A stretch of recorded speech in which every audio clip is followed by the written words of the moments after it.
हरियाणा सरकार का बड़ा फैसला, 1 फरवरी से खुलेंगे 10वीं से 12वीं के बच्चों के लिए स्कूल। कोरोना के बढ़ते खतरे के बीच हरियाणा सरकार ने 1 फरवरी से 10वीं से 12वीं के बच्चों के लिए स्कूल खोलने का फैसला किया। जिन बच्चों को कोविड रोधी वैक्सीन की पहली डोज लग चुकी है, उन्हें ही स्कूल में प्रवेश मिलेगा। खेतों में भरे पानी की निकासी और दोबारा उपयोग पर खर्च होंगे 221 करोड़, योजनाएं तैयार। हरियाणा सरकार खेतों में भरे पानी की निकासी व उसके दोबारा उपयोग के लिए 221 करोड़ रुपए खर्च करेगी। इसके लिए योजनाएं तैयार कर ली गई हैं। बाढ़ और सूखा राहत बोर्ड की 320 योजनाओं के लिए 494 करोड़ रुपए मंजूर किए गए हैं। पूरे देश में मौसम विभाग की चेतावनी जारी, इन राज्यों में हालात होने वाले हैं खराब। हरियाणा, उत्तर प्रदेश, राजस्थान, गुजरात और महाराष्ट्र के कई इलाकों में शीतलहर चलने का अनुमान है।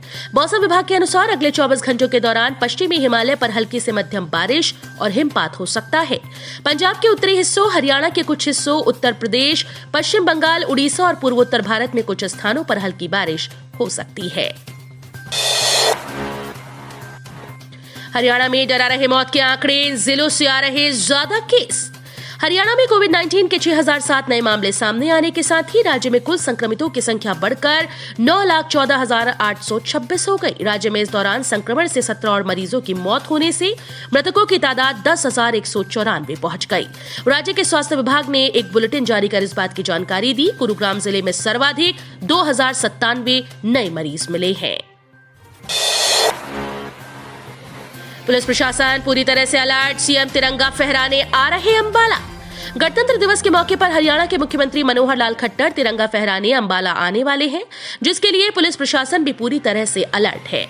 अंबाला के एसपी जशनदीप सिंह रंधावा ने पुलिस अधिकारियों को कड़े से कड़े निर्देश दिए। सभी वाहनों की चेकिंग की जा रही है।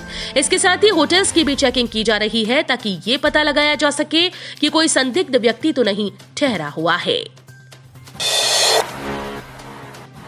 बरसात से सब्जी के दामों में आई तेजी, 15 से 20 रुपए के हिसाब से हुई बढ़ोतरी। 3 दिन चली बरसात से जहां किसानों को भारी नुकसान झेलना पड़ा, वहीं बरसात से सब्जी के दामों में बढ़ोतरी हुई। बरसात से मौसमी सब्जी के भाव 10 से 20 रुपए प्रति किलो के हिसाब से बढ़े। रादौर के एक सब्जी विक्रेता सुरेंद्र कुमार ने बताया कि बरसात के बाद से मंडी में सब्जी के दामों में बढ़ोतरी हुई। गोभी जो पहले मंडी में 20 रुपए प्रति किलो के भाव से मिल रही थी, वही अब 30 से 32 रुपए तक मिल रही है।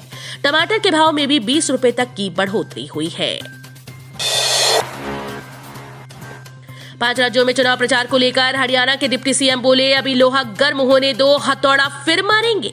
5 राज्यों में चुनाव पर पूछे गए प्रश्न पर कहा कि वो किस राज्य में चुनाव प्रचार के लिए जाएंगे। इस पर उन्होंने चुटकियां लेते हुए जवाब दिया, जहां जरूरत होगी वहां जाएंगे, अभी लोहा गर्म होने दो, हथौड़ा फिर मारेंगे। इसके साथ ही उन्होंने नौकरी में 75% आरक्षण को लेकर कहा कि हरियाणा के युवाओं को नौकरियों में 75% आरक्षण देने के कानून को लेकर युवाओं में अच्छा उत्साह दिख रहा है। सेवानिवृत्त आईएएस ज्योति अरोड़ा और पंकज मेहता होंगे नए सूचना आयुक्त। सेवानिवृत्त आईएएस ज्योति अरोड़ा और पंकज मेहता हरियाणा के नए सूचना आयुक्त नियुक्त किए गए। मंगलवार को चंडीगढ़ में सूचना आयुक्त की नियुक्ति को लेकर चयन समिति की बैठक हुई। सीएम आवास पर हुई समिति की बैठक में सीएम मनोहर लाल, नेता विपक्ष भूपेंद्र सिंह हुड्डा और संसदीय कार्य मंत्री कंवर पाल गुर्जर शामिल हुए। पुलिस ने जारी की ट्रैफिक एडवाइजरी, इन रूट्स पर कल न करें सफर। पुलिस प्रवक्ता ने जानकारी देते हुए बताया कि पुलिस कमिश्नर श्री सौरभ सिंह के निर्देशानुसार जिला पंचकुला में परेड ग्राउंड सेक्टर 5 पंचकुला में गणतंत्र दिवस समारोह को लेकर पंचकुला पुलिस ने आमजन की सुविधा को देखते हुए ट्रैफिक एडवाइजरी जारी करते हुए कहा कि कल दिनांक 26 जनवरी के उपलक्ष्य पर सुबह 7 से दोपहर 2 बजे तक के परेड ग्राउंड की तरफ जाने वाले कुछ रूट अनावश्यक वाहनों के लिए प्रतिबंधित किए गए हैं। हरियाणा पुलिस भर्ती में बड़ा फर्जीवाड़ा, 40 लड़कियों ने दूसरों से दिलाई परीक्षा, फिजिकल में खुला राज। पुलिस की भर्ती में हुई धांधलीबाजी में अब लड़कियां भी पुलिस की रडार पर हैं। खुलासा हुआ है कि जींद, रोहतक के साथ झज्जर और कैथल की 40 के करीब लड़कियों ने परीक्षा दूसरी लड़कियों से दिलवाई थी। परीक्षा में पास होने के बाद ये अब फिजिकल टेस्ट से बच रही हैं। बड़ी बेटी की शादी की चल रही थी तैयारी, छोटी 2.70 लाख और आभूषण लेकर फरार। हरियाणा के सोनीपत जिले के कुंडली क्षेत्र में बड़ी बेटी की शादी की तैयारी कर रहे परिवार ने अपनी छोटी बेटी पर ही घर से नकदी और आभूषण चोरी करने का आरोप लगाया। उनका आरोप है कि युवती ने अपने परिचित युवक के साथ मिलकर इस वारदात को अंजाम दिया है।